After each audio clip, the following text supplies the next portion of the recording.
अस्सलाम वालेकुम वरहमतुल्लाहि वबरकातुहू।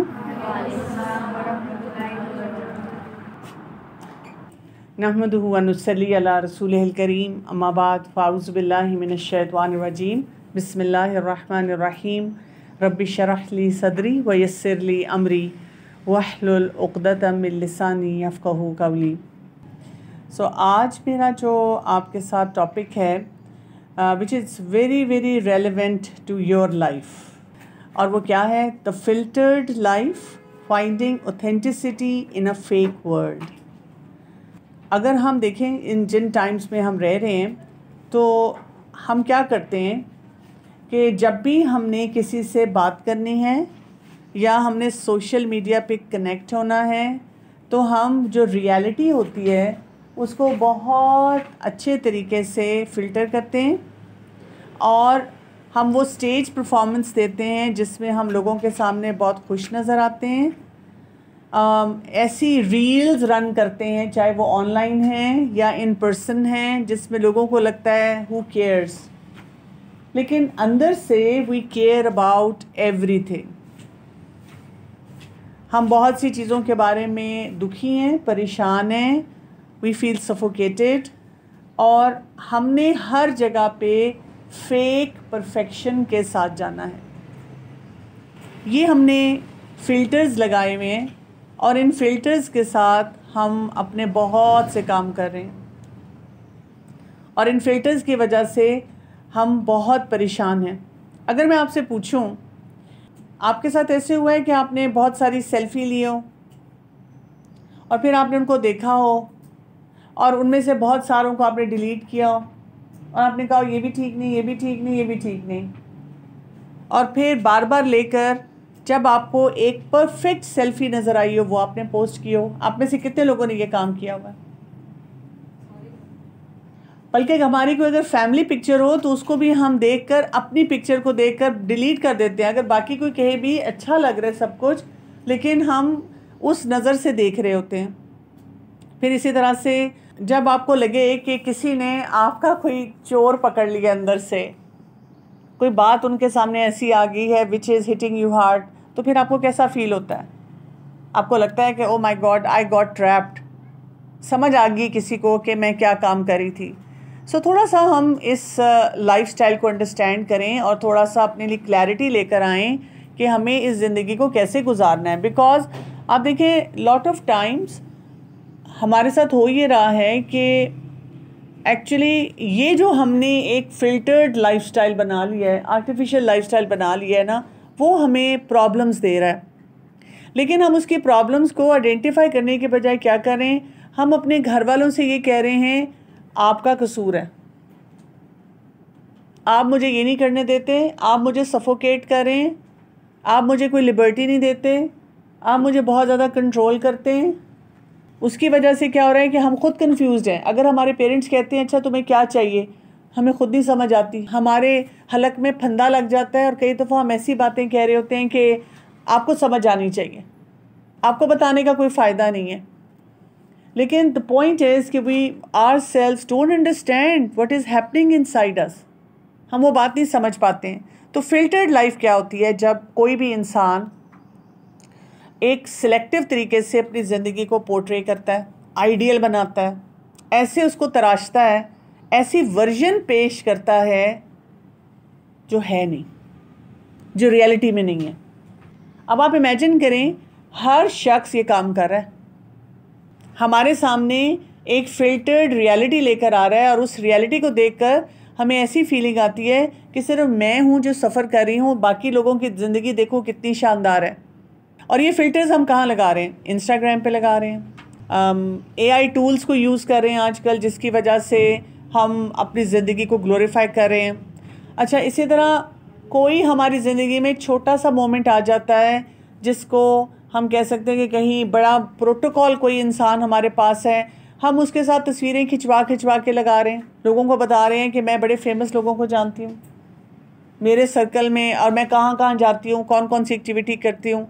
और उससे बड़ी बात क्या कि प्रिटेंड हैप्पीनेस पे हम जाते हैं, हम एक्चुअल खुश नहीं होते हैं, मूड ख़राब करके बैठे हुए हैं, और उसके बाद हम कोई ना कोई अपनी रील बनाते हैं जिसमें कोई खुशी का गाना लगाते हैं, कोई मेकअप करते हैं, कोई झूमते हैं, कोई कपड़े पहन पहन के लोगों को दिखाते हैं। सो ये हम लाइफस्टाइल लेके चल रहे हैं। सो बात ये नहीं है कि ये फ़िल्टर सिर्फ हम अपनी शक्लों पे लगा रहे हैं, अपनी अपीयरेंस पे लगा रहे हैं। ये फ़िल्टर हम अपने जज्बात पे लगा रहे हैं, रियलिटी पे लगा रहे हैं, सच्चाई पे लगा रहे हैं। इससे हम अपनी ज़िंदगी को बहुत मुश्किल बना रहे हैं। थोड़ा सा अगर हम देखें कि जब ऐसा हमारा लाइफस्टाइल हो तो क्या क्या प्रेशर्स आते हैं, किस किस किस्म के मसले हमारी ज़िंदगी में होते हैं। सबसे पहली बात तो ये कि ये एक हमारा सोशल कंपैरिजन ट्रैप बन जाता है। इसमें क्या होता है, क्योंकि हम कॉन्स्टेंटली एक्सपोज्ड हैं, हर वक्त कोई ना कोई रील हमारे सामने आ रही है। हमारे फ्रेंड्स, हमारे जानने वाले, सोशल मीडिया इन्फ्लुएंसर्स, जिन लोगों का हम इम्पैक्ट बहुत ज़्यादा लेते हैं, और वो लगातार हमें कुछ ना कुछ दिखा रहे हैं अपनी लाइफ के बारे में। एक स्टडी बताती है कि 88% जो यंग लोग होते हैं वो अपने आप को कंपेयर कर रहे होते हैं सोशल मीडिया इमेजेस से। वहाँ पे जो उनको ग्लोरीफाइड इमेजेस नज़र आती हैं उनको देखते हैं और फिर अपने आप को कंपेयर करते हैं, और इसी वजह से वो फिर दुखी रहते हैं। उनको लगता है कि हमारी ज़िंदगी में वो खुशियाँ नहीं हैं, वो मज़े नहीं हैं, वो वाले काम नहीं हम कर सकते, और उनकी सेल्फ वर्थ लो हो जाती है। उनको फीलिंग ऑफ इनएडिक्वेसी आती है, हमारी ज़िंदगी मुकम्मल नहीं है, हमारे पास कुछ नहीं है। और जो हासिल करना है वो क्या हासिल करना है, फेम हासिल करना है, शॉर्टकट तरीके से बहुत सी चीज़ें हासिल करनी है। इसकी वजह से एक और प्रॉब्लम उनकी लाइफ में आ जाती है। वो क्या है कि उनको एक प्रेशर आ जाता है कि उन्होंने कोई बेस्ट परफॉर्मेंस देनी है। यानी उन्होंने अपने सोशल मीडिया पे, या जब वो फ्रेंड सर्कल में हैं, अपने सोशल सर्कल में है, चाहे वो वर्चुअल है या फिज़िकल है, उन्होंने हमेशा खुश नज़र आना है। लोगों को ये इंप्रेशन देना है कि मैं बहुत प्रोडक्टिव हूँ, लोगों को इंप्रेशन देना है कि बहुत अट्रैक्टिव हूँ, और हर बात पे, यानी इवन अगर कोई रिलीजियस इवेंट भी आता है ना, जैसे रमज़ान गोल्स मेरे ये हैं और मैं ये कर रही हूँ और मैं सहरी ऐसे बना रही हूँ और मैं अफ्तारी ऐसे कर रही हूँ, वो अल्लाह की खातिर कुछ भी नहीं हो रहा। इसी तरह आप देखें, हिजाब ट्यूटोरियल्स बना बना कर हम लोगों को इम्प्रेस करने की कोशिश कर रहे हैं कि इस तरह पहनो, इस तरह चलो, इस तरह ये एक्टिविटीज़ करो। फिर ये कि फोमो कितना ज़्यादा होता जा रहा है, फियर ऑफ मिसिंग आउट, इतनी एंजाइटी, इतना डिप्रेशन है। यानी आपको हर वक्त ऑनलाइन रहना है। किसी वजह से अगर आपके घर वाले आपका फ़ोन 1-2 दिन के लिए रख लें नाराज़गी में, तो हमें सांस नहीं आता। और वो सिर्फ इसलिए नहीं है कि हमने कोई बहुत इंपॉर्टेंट प्रोजेक्ट करना था, वो यही है कि मेरी स्ट्रीक टूट जाएगी, पता नहीं लोग क्या क्या पोस्ट कर देंगे, और मेरी पोस्ट पे पता नहीं क्या कुछ आ रहा होगा, और मैं बस इनविजिबल हो जाऊंगी। I will not be important any more anywhere. क्योंकि रियल लाइफ में तो हम, क्योंकि इतने आइसोलेट हो चुके हुए हैं, हम किसी से बात ही नहीं करते, किसी से मिलते ही नहीं हैं। इसके साथ साथ क्या होता है कि ये एक ऐसी एडिक्शन है जिसको हम कहते हैं अप्रूव्ड एडिक्शन। यानी अगर आप घर में सिगरेट लेकर आएंगी, वेप लेकर आएंगी, चरस अफीम लेकर आएंगी, तो हर कोई आपको कहेगा अस्तगफिरुल्लाह, आप क्या कर रही हैं, ये तो तरीका दुरुस्त नहीं है। आपको जो कमेंट्स मिल रही हैं, लाइक्स मिल रही हैं, वो आपको डोपामीन देती हैं, बहुत मज़ा आता है, इतनी खुशी होती है, इतनी खुशी होती है। और अब एक ऐसा फीडबैक लूप बन जाता है कि आपको हर वक्त बाहर से कोई वैलिडेशन मिलती है, कोई आपकी तारीफ़ करता है तो आप खुश होते हैं। ये एक एडिक्टिव साइकिल शुरू हो जाता है। इसीलिए घर में अगर हमें बता दिया जाए या कहीं पे भी कोई बात कर दे कि आप ये काम ठीक नहीं कर रहे, तो हम बहुत रिएक्ट करना शुरू कर देते हैं। यानी आप कई दफ़ा अपने वालिदैन से सुनेंगे कि हमारे अम्मा अब्बा तो हमें इतना डांटते थे, इतनी सख्ती करते थे, हम तो कभी उनके आगे नहीं बोले, और तुम लोग तो ज़रा सी बात नहीं बर्दाश्त करते हो।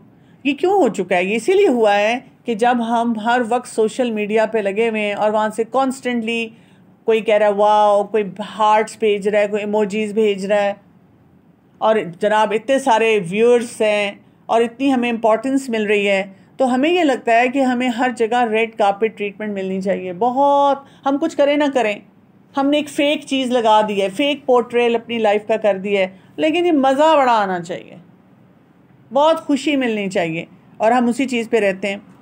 इसी वजह से अब एक और चैलेंज क्या आ रहा है कि नफ्सियाती जो मसाइल हैं वो बढ़ रहे हैं। इमोशनल इफ़ेक्ट्स इसके बहुत ज़्यादा हो रहे हैं, मेंटल हेल्थ क्राइसिस बहुत बढ़ता चला जा रहा है, एंजाइटी बढ़ रही है, डिप्रेशन बढ़ रहा है, लोनलीनेस बढ़ रही है। एक स्टडी है जामा पीडियाट्रिक्स का, एक जो फोरम है, उसमें 2019 की एक रिसर्च कह रही है कि जो यंग लोग हैं जो सोशल मीडिया इस्तेमाल करते हैं मोर देन 3 आवर्स पर डे, आजकल छुट्टियाँ हैं, वैसे तो छुट्टियाँ ना भी हो तब भी more than 3 hours per day ही होता है। वो कह रहे हैं they are 2 times more likely to experience mental health issues.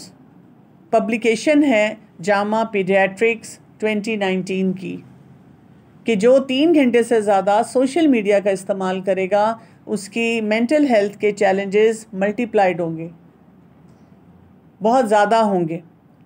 फिर इसके साथ साथ जब हम इतना फेक अपना वर्जन हर जगह प्रेजेंट कर रहे हैं, हम अपने आप से डिस्कनेक्टेड हैं, हमें अपने आप के बारे में नहीं पता, मैं कैसा इंसान हूँ, मैं अंदर से कैसी हूँ, मेरी स्ट्रेंथ क्या है, मेरी वीकनेस क्या है, मैं किसी के साथ कैसे रहती हूँ, मैं किसी भी सिनेरियो में, सिचुएशन में एग्जैक्टली क्या फील करती हूँ, हमें आइडिया ही नहीं है।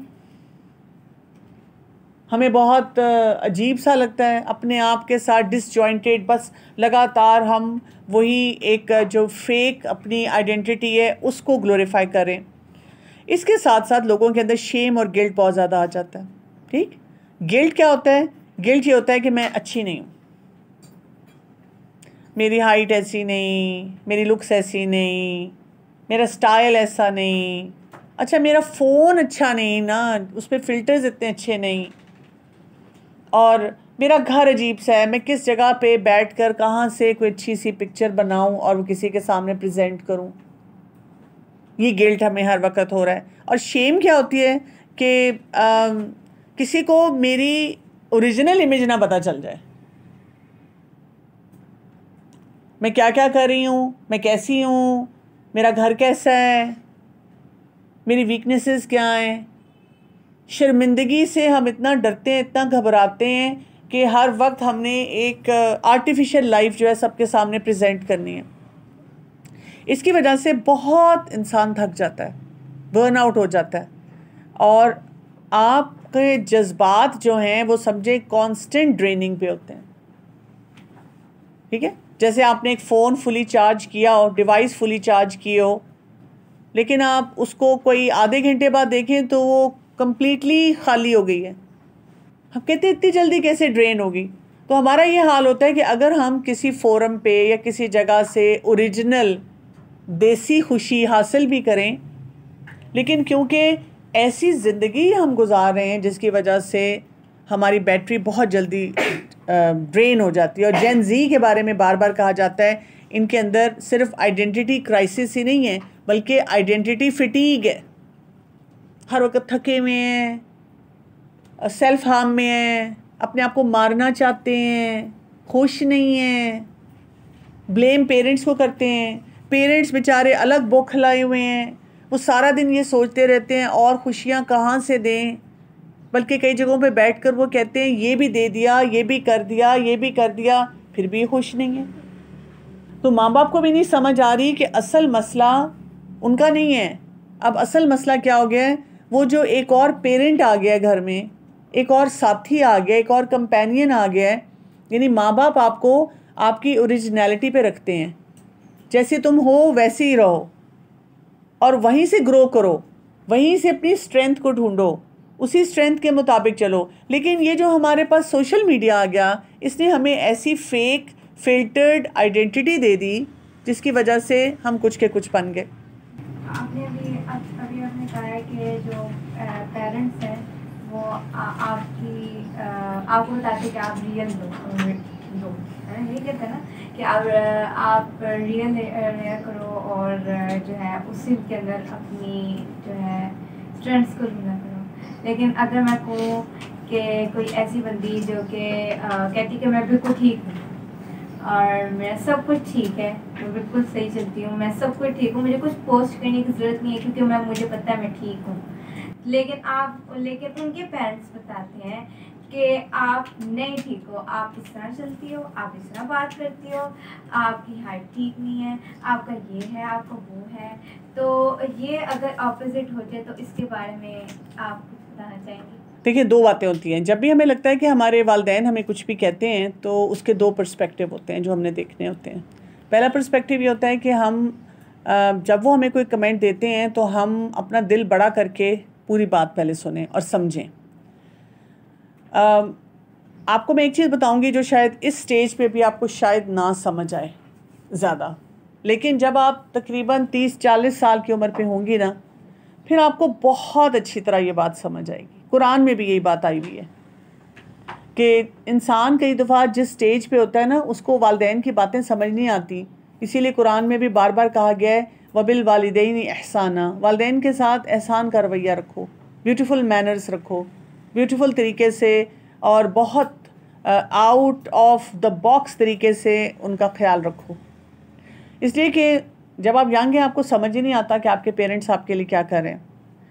उनको जितनी मोहब्बत आपसे है और जितने सिंसियर वो आपके लिए हैं, कोई नहीं है दुनिया में। ये आपको आपके लाइफ एक्सपीरियंसेस भी सिखाएंगे कि जब हर शख्स आपको छोड़ देगा तो माँ बाप चाहे आपको थप्पड़ भी मार रहे हैं ना, फिर भी आपका ख्याल रख रहे होंगे, फिर भी आपके साथ खड़े हुए होंगे।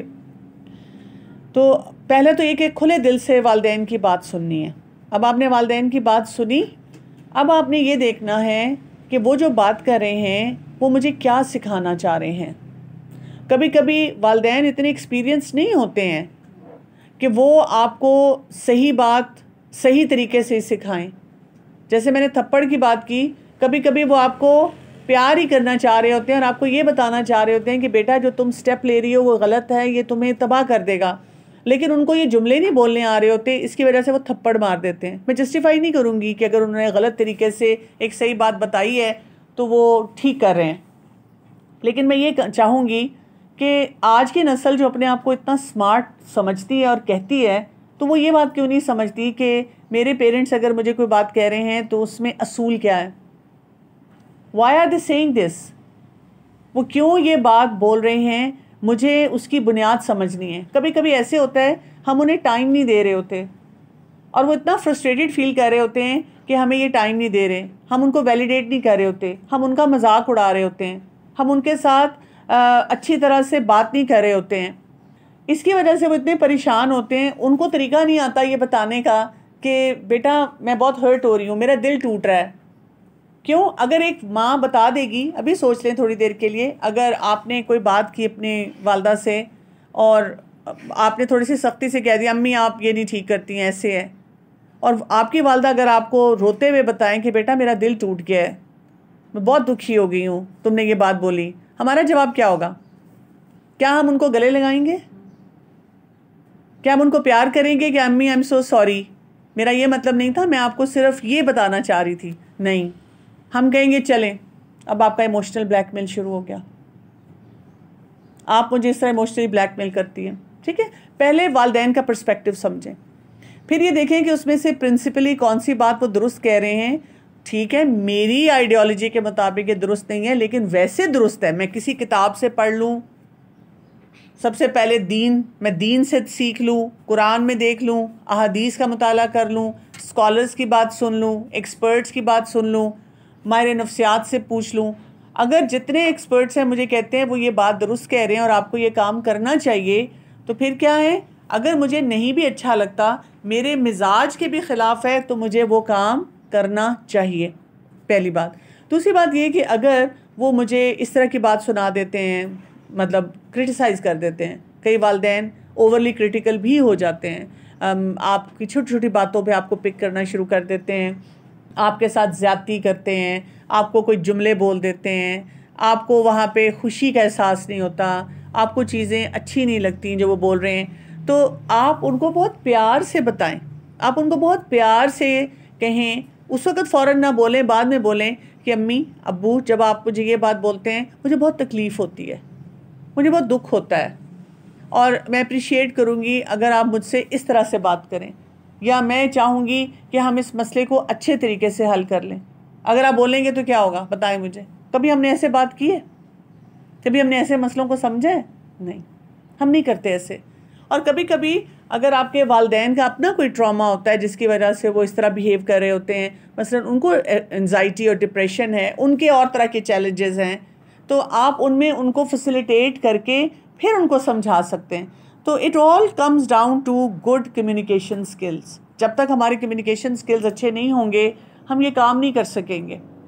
अब आप देखें, आपका इस वक्त यहाँ पे समर कैंप हो रहा है और इस समर कैंप के लिए आप मुझे ख़ुद बता दें कि आपके घर वालों को कितनी एफ़र्ट करनी पड़ती है आपको यहाँ लाने के लिए। और हर दिन आप में से कितने लोग हैं जो उनको बताते हैं कल से मैंने नहीं आना, या जाकर बुराई करते हैं कि क्या फ़ायदा हुआ, सारा दिन बैठे रहो और क्या मुसीबत है, या तो ये कि मुझे ये सारी बातें आती हैं, मैं शुरू से पढ़ रही हूँ, मैंने लगातार पढ़ी हैं।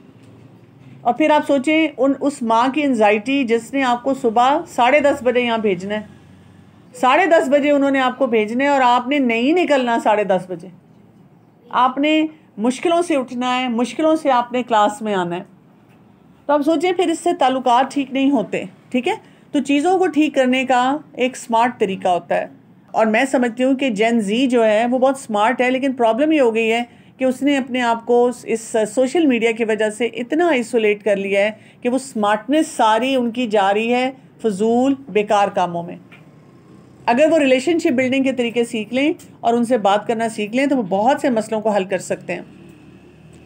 तो यहाँ पे अब मैं अगले पॉइंट पे आती हूँ और वो ये है कि हमारा दीन जो है ना वो हमें क्या बताता है। हमारा दीन हमें बहुत ऑथेंटिसिटी सिखाता है, फेकनेस नहीं सिखाता, ऐसी ज़िंदगी नहीं सिखाता जो है नहीं और हम उसके बारे में हर जगह बात कर रहे हैं, उसी के बारे में सोच रहे हैं, उसी को पोर्ट्रे कर रहे हैं। क्यों? हमें जो बहुत इंपॉर्टेंट बात बताई जाती है, इन्नमल अमालु बिन्नियात, कि अमाल का दारुल-मदार किस पे है? आपकी नीयत पे है। नीयत देखनी है। और दूसरा ये कि अपने आप को खरा कर लेना है। मैं जैसी अपनी प्राइवेट लाइफ में हूँ वैसी ही मैं अपनी पब्लिक लाइफ में हूँ।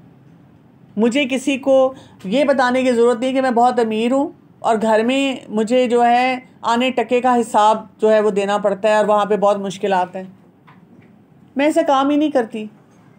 मैं मुंह टेढ़ा कर कर के ऐसी इंग्लिश नहीं बोलती जो मैं कर ही नहीं सकती। मैं अपने आप को ऐसा अमीर दिखाने की कोशिश नहीं करती जो मैं हूँ नहीं। जब तक आप ट्रांसपेरेंट नहीं होंगे, यानी आपको कोई इतना ज़्यादा भी हर एक को कहने की ज़रूरत नहीं कि मैं बहुत गरीब हूँ या मेरे पास कुछ नहीं है, लेकिन आप आराम से बात कर सकते हैं what you can afford and what you can not afford, what you are and what you are not. मुझे क्या ज़रूरत है लोगों के सामने प्रिटेंड करने की। रसूलुल्लाह सल्लल्लाहु अलैहि वसल्लम ने एक हदीस में फरमाया, इन्नल्लाह ला यंजुरु इला सुवरिकुम व अमवालिकुम वलाकिन यंजुरु इला कुलूबिकुम व आमालिकुम। अल्लाह ताला तुम्हारी शक्ल सूरत और मालो दौलत को नहीं देखता, बल्कि वो तुम्हारे दिलों और अमाल को देखता है।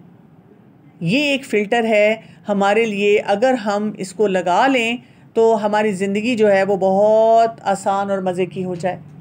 अल्लाह ताला ने ना तो हमारी लुक्स देखनी है, looks don't matter, don't matter. अगर ये मैटर करती होती, यानी हमें लगता है कि अच्छा जी शादी भी तब होगी, लड़का भी तब फंसेगा हम खूबसूरत हो। मुझे ऐसे फोरम्स पे नहीं जाना जहाँ पे उन्होंने लुक्स को इम्पोर्टेंट देनी है। मुझे ऐसे फोरम पे रहना है जहाँ मेरी ऑथेंटिसिटी चले। दूसरा क्या है? मालो दौलत। हमें मिलते हैं अपने इर्द गिर्द ऐसे लोग जो मालो दौलत को बहुत इंपॉर्टेंस देते हैं, लेकिन हमें जो कुछ एनवायरनमेंट के हिसाब से हमें अपने आपको थोड़ा सा चेंज करना पड़ता है। उसके बारे में आपको क्या लगता है? कैसे चेंज करना पड़ता है? जिस तरह अब हम कह लें कि हम कुछ ऐसे लोगों के साथ बैठे हुए हैं जो अगर कह लें कि बहुत एलीट क्लास में, अब हम उनके सामने रोना धोना डाल दें कि भाई हमारे पास तो कुछ भी नहीं है, बहुत गरीब हैं और ये नहीं है वो नहीं है, तो ये तो गलत हो गया ना। आप नाशुक्री कर रहे हैं। अच्छा, ये जो आप बात बोल रही हैं ना, लेट्स से आप किसी ऐसी जगह बैठे हुए हैं जहाँ बहुत अमीर लोग हैं, तो आपको वहाँ पे कशकोल खोलने की क्या ज़रूरत है? आपको ये कहने की क्या ज़रूरत है कि मैं बहुत गरीब हूँ? रोना धोना क्यों डालना है? हाँ, जो कपड़े पहन के जाने आप ये करें कि नहीं, अगर हम मिडिल क्लास लोग हैं तो हम ऐसे कपड़े पहन के जाएंगे, बेशक हमारे पास अच्छे जोड़े पड़े हैं। नहीं, मैं अगर किसी जगह जाऊँगी जहाँ मुझसे बहुत ज़्यादा अमीर लोग हैं तो मैं अपना बेस्ट ड्रेस पहन के जाऊँगी, लेकिन मैं ये नहीं करूँगी कि उनके आगे शो ऑफ करने के लिए या उनमें फ़िट होने के लिए 30,000 50,000 ज़ाया करूँ जाकर कोई चीज़ ख़रीदूँ।